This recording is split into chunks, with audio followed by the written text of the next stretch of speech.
Il dit la bonne aventure, je suppose. Et la mauvaise aussi, répondit Lady Windermere. Un tas de choses de ce genre.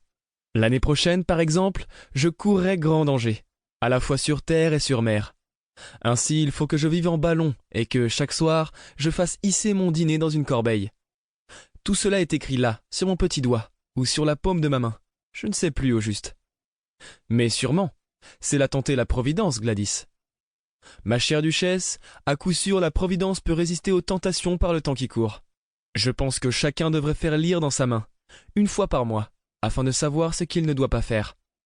Si personne n'a l'obligeance d'aller chercher M. Podgers, je vais y aller moi-même.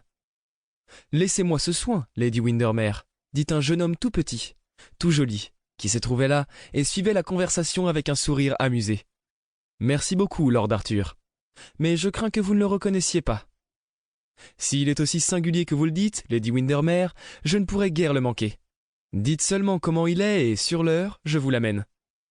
Soit, il n'a rien d'un chiromancien.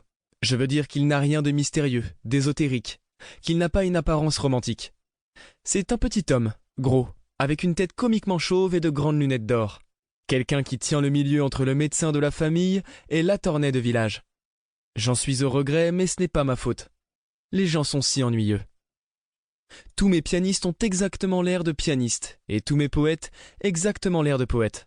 Je m'en souviens, la saison dernière, j'avais invité à dîner un épouvantable conspirateur, un homme qui avait versé le sang d'une foule de gens, qui portait toujours une cotte de maille et avait un poignard caché dans la manche de sa chemise. Eh bien, sachez que lorsqu'il est arrivé, il avait simplement la mine d'un bon vieux clergyman. Toute la soirée, il fit pétiller ses bons mots.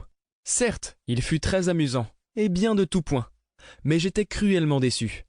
Quand je l'interrogeai au sujet de sa cotte de maille, il se contenta de rire, et me dit qu'elle était trop froide pour la porter en Angleterre.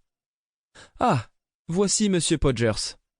Eh bien, Monsieur Podgers, je voudrais que vous lisiez dans la main de la duchesse de Pelley. Duchesse, voulez-vous enlever votre gant? Non, pas celui de la main gauche, l'autre. Ma chère Gladys, vraiment je ne crois pas que ceci soit tout à fait convenable, dit la duchesse en déboutonnant comme à regret un gant de peau assez sale. Jamais rien de ce qui intéresse ne l'est, dit Lady Windermere. On a fait le monde ainsi. Mais il faut que je vous présente, duchesse. Voici Monsieur Podgers, mon chiromancien favori. Monsieur Podgers, la duchesse de Pelley. Et si vous dites qu'elle a un mont de la lune plus développé que le mien, je ne croirai plus en vous désormais. Je suis sûr, Gladys, qu'il n'y a rien de ce genre dans ma main, dit la duchesse d'un ton grave. Votre grâce est tout à fait dans le vrai, répliqua M. Podgers, en jetant un coup d'œil sur la petite main grassouillette aux doigts courts et carrés. La montagne de la lune n'est pas développée. Cependant, la ligne de la vie est excellente. Veuillez avoir l'obligeance de laisser fléchir le poignet. Je vous remercie. 3 lignes distinctes sur la racette. Vous vivrez jusqu'à un âge avancé, duchesse, et vous serez extrêmement heureuse. Ambition très modérée, ligne de l'intelligence sans exagération, ligne du cœur. Là-dessus, soyez discret, Monsieur Podgers, cria Lady Windermere. Rien ne me serait plus agréable, répondit Monsieur Podgers en s'inclinant, si la duchesse y avait donné lieu, mais j'ai le regret de dire que je vois une grande constance d'affection combinée avec un sentiment très fort du devoir. Veuillez continuer, Monsieur Podgers, dit la duchesse dont le regard marquait la satisfaction. L'économie n'est pas la moindre des vertus de votre grâce, poursuivit M. Podgers.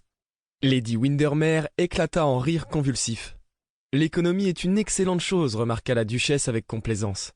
Quand j'ai épousé Pelley, il y avait 11 châteaux et pas une maison convenable où l'on pût habiter. Et maintenant, il y a 12 maisons et pas un seul château, s'écria Lady Windermere.